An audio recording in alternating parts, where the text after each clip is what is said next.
The observation deck of the Krillthax detention station hummed with its usual monotonous rhythm, a sound that had lulled countless guards into complacency over the years.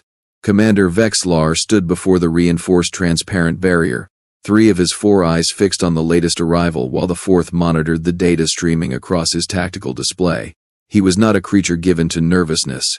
In his 200 cycles of service, he had processed everything from rogue AI constructs to hive mind fragments. Nothing rattled him. Until today. "Explain to me again," he said, his mandibles clicking in that particular way that made junior officers sweat through their thermal regulators, "why a single human juvenile requires a Class 7 containment cell." Lieutenant Praxiam shuffled his appendages, the universal gesture of profound discomfort. "Sir, the reports from the freighter incident were, quite frankly, difficult to believe, but the evidence does not lie. This child, this 5-year-old human female, managed to breach 3 separate security protocols, disable an entire cargo bay worth of automated defenses, and, well, sir, she befriended a Krellian Honey Badger." Vex'lar felt a cold ripple pass through his neural cluster. "Say that last part again." Slowly. "A honey badger, sir. Species designation Earth MB001. The human colonists brought several dozen with them to the outer territories as part of some deranged biological control program. This particular specimen had killed 16 fully armed mercenaries before the child found it. And the child? Named it Mr. Chomp, sir." There was a long, painful silence. Somewhere in the depths of the station, a cooling system whirred. Vex'lar closed all 4 eyes and wondered, not for the first time, if retirement to a nice quiet moon somewhere would be so terrible. "Where is the creature now?" "In holding bay 7.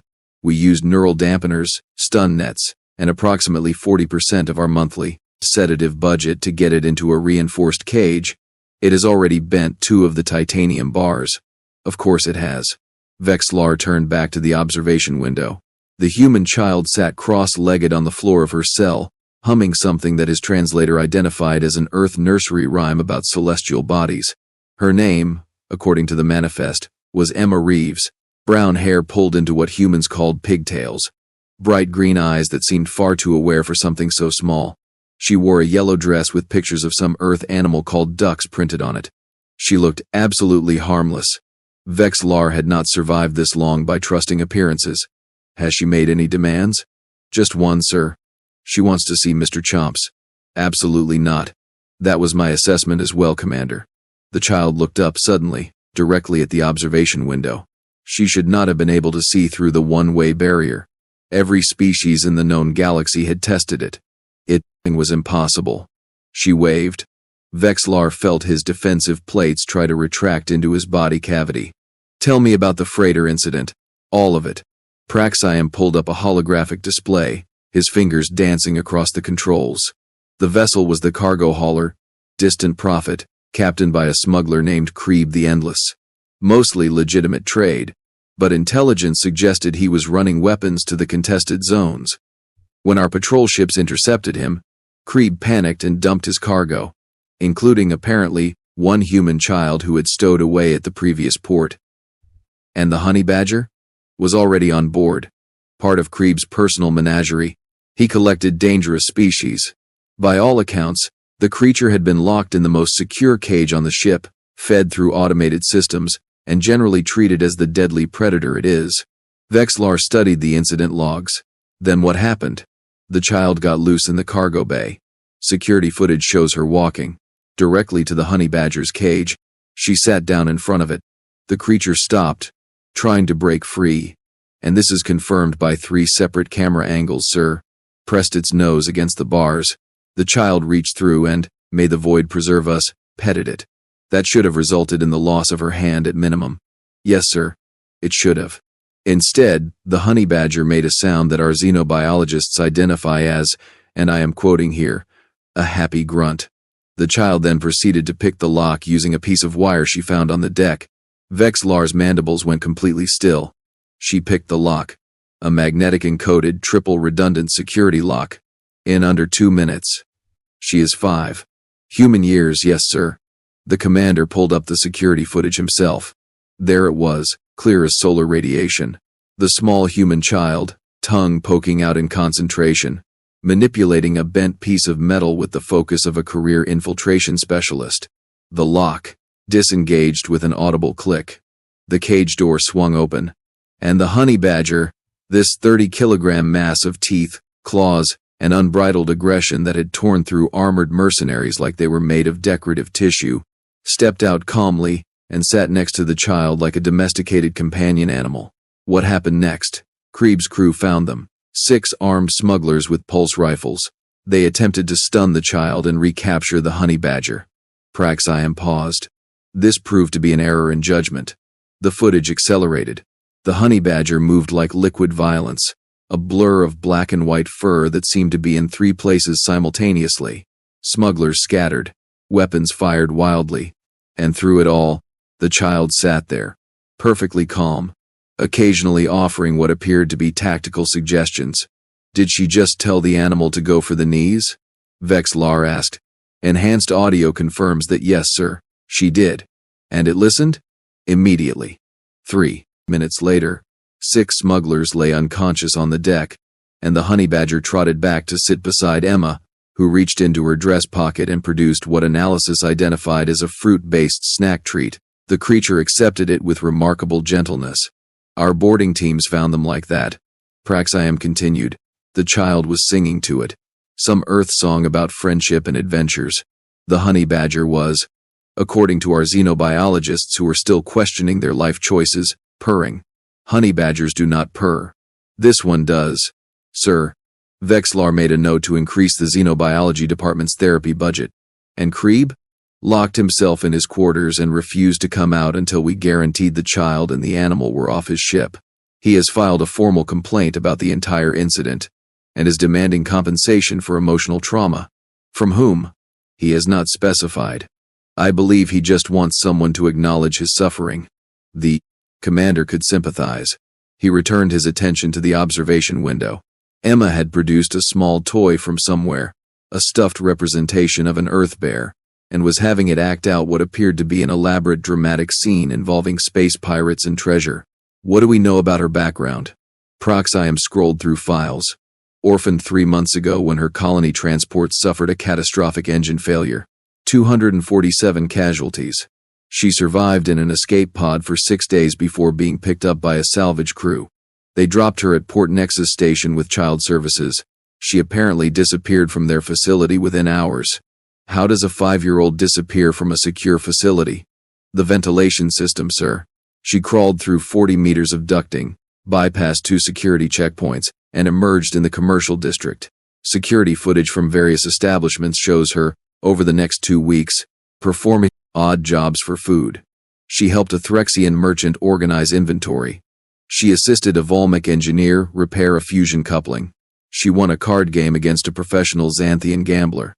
Vex'lar's headache was evolving into something that might require medical intervention. She won? Took him for 200 credits.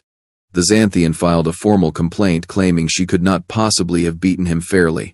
Investigation revealed she had simply read his tells and calculated probability faster than his neural implants. At 5 years old. Human years. Yes, sir. There was a pattern here. A deeply concerning pattern. Humans were known for being stubborn, surprisingly durable, and possessing a disturbing tendency to befriend things that should by all rights eat them. But this was something else. This was a child who survived impossible circumstances through a combination of intelligence, adaptability, and what appeared to be a complete absence of reasonable fear responses. What does Galactic Child Services want us to do with her? They are, according to their official communication, thrilled that we have her in custody, and would we please keep her there until they can arrange proper placement with a human colony in approximately 6 to 8 weeks. 6 to 8 weeks. Vex'lar felt his defensive plates attempt another retreat. What about her immediate family, extended relatives? None listed in the colonial records. She is, for all practical purposes, alone. The commander watched Emma finish her dramatic performance and take a small bow to her invisible audience. Then she stood, walked to the cell door, and placed both small hands against it. She was not testing for weaknesses or searching for escape routes. She was just standing there, waiting. Has she tried to escape yet? Vex'lar asked. already knowing the answer would disturb him. No, sir. She has been perfectly compliant. Almost eerily so.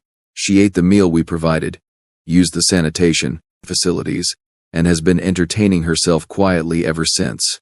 That is not normal behavior for a confined juvenile of any species. No, sir. Our psychological consultant believes she is waiting for something. Waiting for what? As if in answer, an alarm began blaring through the detention level. Vex'lar's tactical display lit up with urgent notifications. His communicator erupted with panicked voices overlapping each other in a chorus of professional terror. Commander, holding base 7. The creature. We need. There is no protocol for this. Vex'lar was already moving, his long legs carrying him toward the holding bays at a speed that would have been impressive had it not been motivated by pure dread. Praxium scrambled to keep up, his smaller frame struggling with the pace. They arrived to find a scene that would require significant paperwork and possibly a complete revision of station security protocols. The reinforced cage, constructed from materials designed to hold creatures 3 times the size and strength of a honey badger, had been reduced to twisted metal. The bars were not cut or melted, they were bent, slowly and methodically bent until they created an opening just large enough for a very determined animal. Mr. Chomp sat in the middle of the destroyed cage, grooming himself with the casual indifference of something that knew exactly how terrifying it was, and simply did not care. Around him, 12 guards in full combat armor stood with their weapons trained on the creature, none of them willing to get close enough to do anything useful. Why has no one stunned it? Vex'lar demanded. We tried, sir, one of the guards said, his voice pitched high with stress. 3 times. It just looked at us. Then, it bent another bar. We stopped trying. The commander assessed the situation with the tactical acumen that had earned him his rank. The creature was loose. The creature could not be contained. The creature was, according to all available data, bonded to a human child currently locked in a maximum security cell 3 levels above them. He made the only logical decision. Stand down. All of you. Sir? I said stand down. Lower your weapons and back away slowly. Do not make eye contact. Do not make sudden movements. Pretend you are furniture. The guards, to their credit, obeyed immediately. They had all read the Earth files. They knew what honey badgers were capable of when motivated. This one was very clearly motivated. Mr. Chomp's finished grooming, looked directly at Vex'lar with eyes that held far too much intelligence, and made a sound that the commander's translator attempted to render as polite inquiry. You want the child, Vex'lar said. It was not a question. The honey badger stood and walked toward the bay exit. Not rushed, not aggressive, just walking. Like it knew exactly where it needed to go and was confident nothing would stop it. Because nothing would stop it. Follow it, Vex'lar ordered.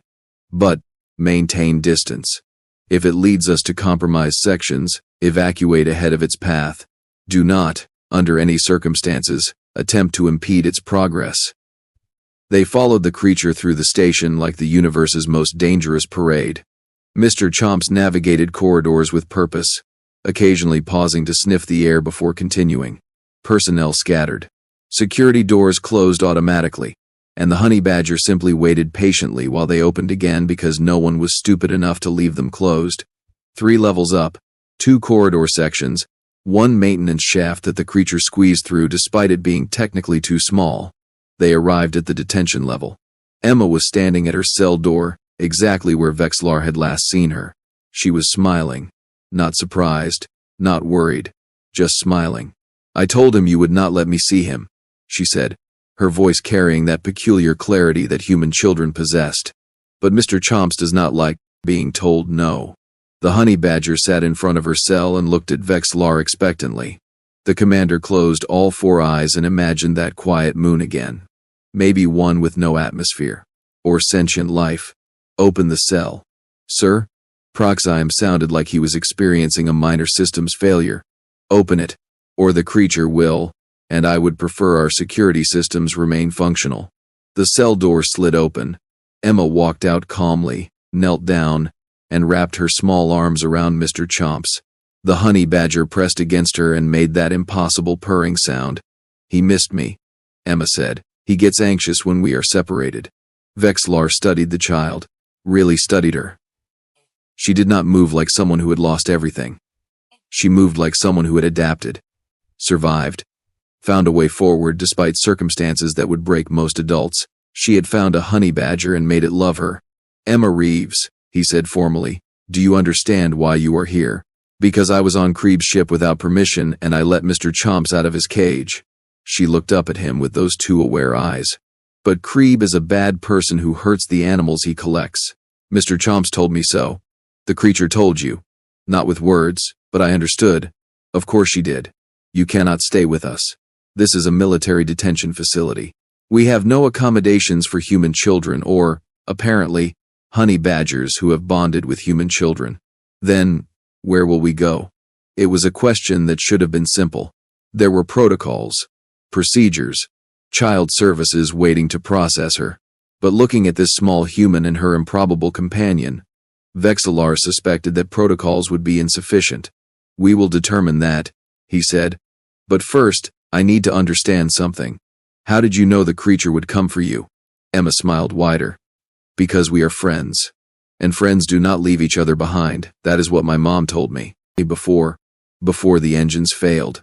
She said it so simply, so matter-of-factly, as if the loss of her entire family was just another problem to adapt to survive.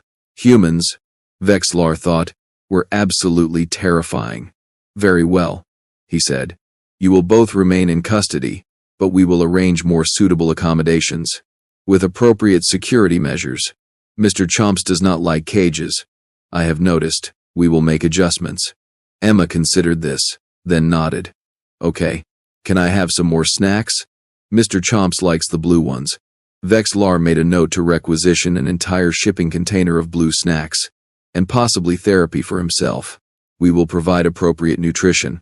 As Emma and Mr. Chomps were escorted to a hastily prepared containment suite, one with furniture that could not be bent, and walls that could theoretically withstand a honey badger, the commander stood in the corridor with Praxiam.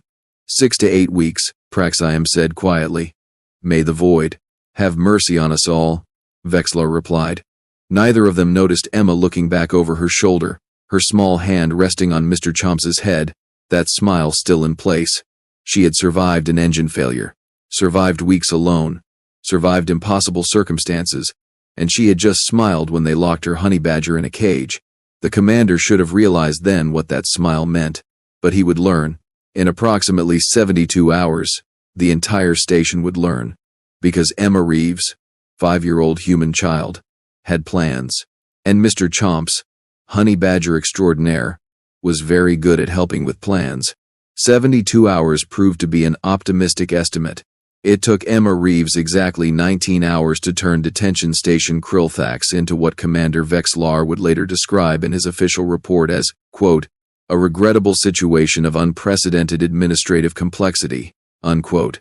The actual words he used in private were significantly more colorful, and involved several Krillthax curse phrases that had not seen regular use since the Civil Wars. It started with the ventilation system. Sir, we have reports of strange noises coming from air ducts in sections 12 through 18, reported Ensign Kala, a young Threxian who had drawn the unfortunate duty of night watch. Her crest feathers were standing at attention, a sign of considerable distress. Maintenance investigated and found, well, they found modifications. Vex'lar looked up from his morning stimulant beverage, a bitter Krillthax brew that was supposed to prepare him for anything the day might bring. He suspected it would prove inadequate. What kind of modifications? Someone has been rerouting airflow patterns. Small changes, but systematic. Our environmental controls are compensating. But the chief engineer says whoever did this understood our systems better than most of his crew. And you believe a 5-year-old human accomplished this? Sir, the access panels, they were opened from the inside. The spaces involved are too small for any adult of any species currently on station. And, well, security footage from last night shows something small moving through the ducts in section 14. Show me. The footage was grainy, the infrared signature distorted by heat exchange from the ventilation system itself. But there, clear enough to make Vex'lar's defensive plates attempt their now familiar retreat, was a small figure crawling through spaces that should have been inaccessible. Behind the figure, or sometimes ahead, it was difficult to tell, moved something that matched the thermal profile of a honey badger. When did they leave their quarters? That is the concerning part, sir. They did not. I checked personally. Both the child and the creature are currently in their suite. I saw them myself 10 minutes ago. Emma was having breakfast. Mr. Chomps was napping on what used to be our reinforced observation couch. What do you mean, used to be? The creature has, sir. It has modified it for optimal comfort. I did not ask questions. Vex'lar stood, his full height impressive enough that Kala took an involuntary step backward. Take me to their quarters. Now. They found Emma exactly where Kala had reported. She sat at a small table that the quartermaster had managed to procure, eating what appeared to be Earth breakfast items. Toast with some kind of spread, sliced fruits from the hydroponics bay, a glass of synthesized milk. Mr. Chomps was indeed napping on the couch, which now had claw marks that suggested modifications for better grip and comfort. The child looked up when Vex'lar entered. Good morning, Commander. Would you like some toast? Cook Vrim taught me how to use the food processor. He says I have natural talent. When did you speak with Cook Vrim? Yesterday during lunch prep. I helped him organize the spice inventory. He was very grateful. Did you know that xanthian pepper extract should never be stored near Volmec cooling herbs? They create a reaction that makes everything taste like sadness. Vex'lar processed this. The kitchens were 3 levels down and 2 sections over. How did you reach the kitchens? I walked. Well, mostly walked. Some of the corridors are monitored, so I used the service passages. Mr. Chomps knows all the best routes. She took a bite of toast. He is very smart. The honey badger opened one eye, looked at Vex'lar with what could only be described as smug satisfaction, and returned to napping. You were supposed to remain in these quarters. You said we would stay in custody with suitable accommodations. You did not say we could not leave. Emma's logic was airtight and delivered with the kind of innocent confidence that made it impossible to argue. Besides, I wanted to help. Everyone here works very hard. I thought I could make things easier. By crawling through ventilation systems, the airflow in Section 14 was inefficient. I fixed it. Chief Engineer Drowl checked my work and said it was, and I am quoting, startlingly competent. You spoke with the Chief Engineer? He found me in the engineering bay. I was looking at the secondary power distribution node. It has a minor fluctuation in the third coupling that nobody noticed yet. Drowl said he would fix it today. She finished her toast and wiped her hands carefully with a napkin. He also taught me about plasma regulators. They are fascinating. Vex'lar sat down heavily on a chair that groaned under his weight. Emma, you cannot simply wander around a military facility. There are security protocols, safety regulations, rules. I followed all the safety regulations. I wore proper protective equipment in engineering. I maintained hygiene standards in the kitchen. I even filled out a visitor log in the medical bay. Why were you in the medical bay? Dr. Thexan wanted to examine Mr. Chomps. She was worried about his diet. I explained what honey badgers need, nutritionally, and she made some suggestions. Did you know that Krellian protein supplements are almost identical to Earth-based nutrients?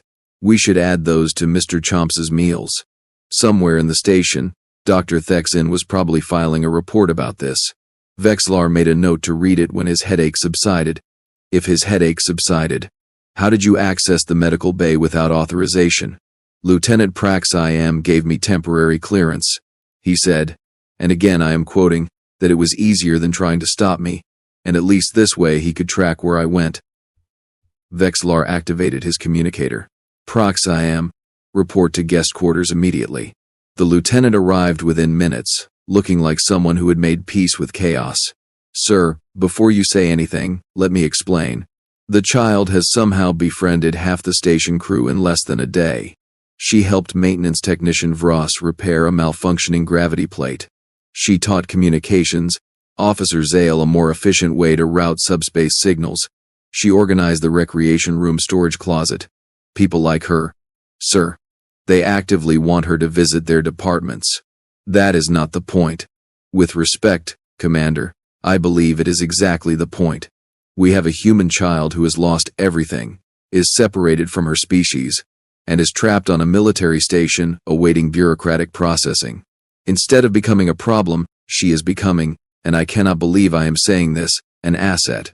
Vex'lar looked at Emma, who was now feeding small pieces of fruit to Mr. Chomps. The honey badger accepted each offering with remarkable gentleness, careful not to nip her fingers.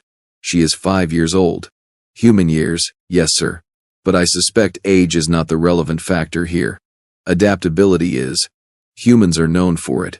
This particular human appears to be exceptional, even by their standards. The commander wanted to argue, wanted to enforce protocols and maintain order. But he had been in command long enough to recognize when a situation had evolved beyond standard procedures. Fine, he said, the word tasting like defeat. She may continue her activities, under supervision. Assign someone to accompany her at all times. Someone who will not be charmed into abandoning basic security practices. I volunteer, said a deep voice from the doorway. Everyone turned to see Security Chief Kron, a massive Volmec who stood nearly 3 meters tall and was built like an armored transport vehicle. He was the most intimidating member of the station crew, known for his absolute adherence to regulations and his complete inability to tolerate nonsense. You want to babysit? Vex'lar asked, certain he had misheard. The child fixed the ventilation in my quarters. For 6 months I have submitted work orders about the temperature fluctuation. For 6 months nothing happened. She fixed it in 20 minutes. Kron's rocky features arranged themselves into what might have been a smile. I owe her a debt. Among my people, debts are serious. I will ensure her safety and, if necessary, contain her enthusiasm. Emma looked up at the massive Volmec. Hello, Mr. Kron. Thank you for letting me help. Would you like some toast? I do not eat toast, small human. My species processes minerals. Oh, would you like some interesting rocks? Mr. Chomps found a collection in Storage Bay 5. I think they are geological samples from the contested zones. Very pretty colors. Kron blinked slowly, a gesture of surprise in Volmec body language. You found my personal collection? It has been missing for 2 years. It was misfiled under medical supplies. I reorganized the inventory system. Everything is properly cataloged now. The security chief looked at Vex'lar. I will guard her with my life. And just like that, the commander lost his argument before he could make it. The following days established a pattern that Vex'lar found both disturbing and oddly efficient. Emma, accompanied by Kron and trailed by Mr. Chomps, moved through the station like a small hurricane of helpfulness. She identified maintenance issues before they became critical failures. She reorganized systems with an intuitive understanding of efficiency. She listened to crew members complain about problems and offered solutions that, infuriatingly, usually worked. The recreation room had never been cleaner or better organized. The botanical bay, where they grew supplemental food, increased its yield by 15% after Emma suggested adjusting the light cycles. Communications improved after she pointed out a feedback loop in the antenna array that nobody had noticed. More concerning was how she did all of this while maintaining the appearance of a perfectly normal, cheerful child. She played games with off-duty personnel. She drew pictures that now decorated several departments. She told stories about Earth that fascinated the multi-species crew. And, everywhere she went, Mr. Chomps followed. The honey badger had become a station fixture, somehow managing to be simultaneously adorable and terrifying. It played gently with Emma, napped in improbable locations, and occasionally reminded everyone what it was capable of when a drunk cargo hauler made the mistake of yelling at the child. The hauler survived, but required medical attention and a significant attitude adjustment. On day 5, Vex'lar received a priority communication from Galactic Child Services. He took it in his office, bracing himself for bureaucratic complications. The official on screen was a Threxian administrator named Vela, her crest feathers arranged in formal patterns. Commander Vex'lar, we have been reviewing the situation with the human juvenile Emma Reeves. We understand she has been, how shall I say, active during her stay. That is one way to describe it. We have received no fewer than 47 commendations from your crew. They have filed formal requests that she be allowed to remain on station. Vex'lar felt something in his neural cluster misfire. They what? Additionally, we have received applications from 12 different species representatives offering to provide foster care. 3 separate educational institutions want to offer her scholarships. And somehow, She has been nominated for a civilian service award by your own maintenance department. She has been here for 5 days. Yes, well, humans do have a tendency to make impressions. The issue is placement. We originally planned to send her to a human colony in the Outer Reach. However, that colony has recently experienced political instability. The next suitable placement would not be available for 6 months. 6 months? Vex'lar felt his headache evolve into something that might require its own medical classification. Unless you have alternative suggestions, we are open to creative solutions, given the unusual circumstances. The commander looked out his office window at the station proper. He could see Emma in the central plaza, playing some kind of game with a group of off-duty technicians while Kron watched like a benevolent mountain. Mr. Chomps was being fed treats by an engineer who had previously expressed strong opinions about not allowing animals on station. What if she stayed here? The words left his mouth before his brain fully processed them. Vela's crest feathers lifted in surprise. On a military detention facility? We have families stationed here, dependents, children of personnel. We maintain educational facilities and recreational programs. It is not ideal, but it is stable. She has clearly adapted to the environment, and the honey badger is apparently non-negotiable. They are a bonded pair. Separating them would be, based on our experience, impossible and inadvisable. The administrator considered this, her long fingers tapping against her desk. This is highly irregular. Irregular describes our entire discage situation. But the child is safe here. She is thriving. The crew has accepted her. And honestly, Administrator Vela, I believe she is making us better at our jobs. How so? She sees problems we overlook. She asks questions we stop asking. She reminds us that there are better ways to do things if we are willing to adapt. Vex'lar surprised himself with the honesty. She reminds us why we do this work. Vela was quiet for a long moment. I will need to file extensive paperwork. There will be inspections, regular evaluations, strict guidelines about her education and welfare. I understand. But, if your crew is willing to take responsibility, and if the child agrees, we can approve temporary placement on detention station Krillthax until a permanent solution is found. Thank you, Administrator. Do not thank me yet, Commander. You are agreeing to raise a human child on a military facility with a honey badger. I suspect your real challenges are just beginning. The communication ended. Vex'lar sat in his office, contemplating the decisions that had led to this moment. Then, he went to find Emma. She was exactly where he had last seen her, now teaching a group of interested crew members some kind of Earth game involving string and intricate hand patterns. Mr. Chomps dozed nearby, occasionally opening one eye to check on her. Emma, may I speak with you privately? Of course, Commander. She excused herself politely from the game and followed him to a quiet corner of the plaza. Kron maintained his watch from a discreet distance. Vex'lar knelt down, bringing himself closer to her eye level.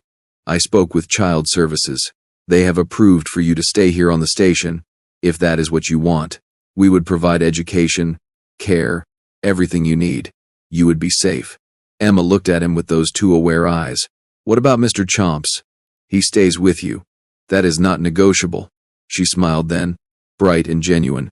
Will I have to stay in the special quarters? You will have proper accommodation and responsibilities.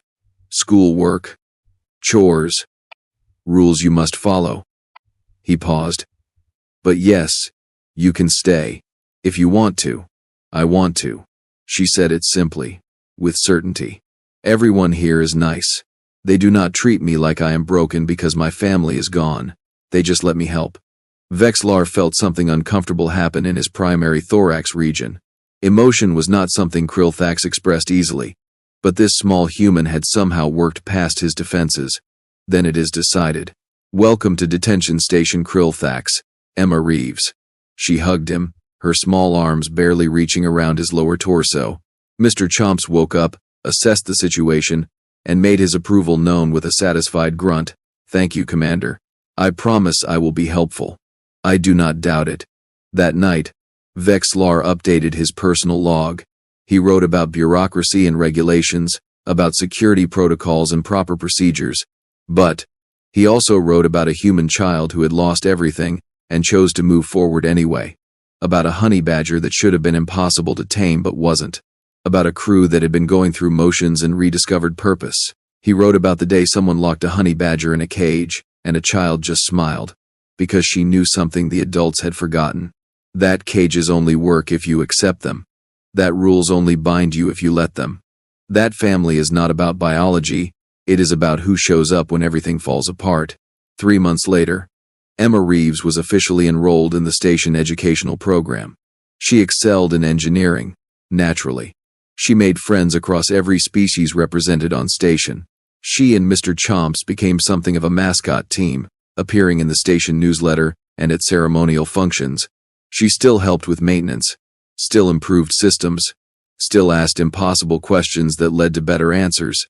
And Commander Vex'lar, who had survived 200 cycles of military service without significant emotional attachment, found himself checking on a small human child before ending each duty shift.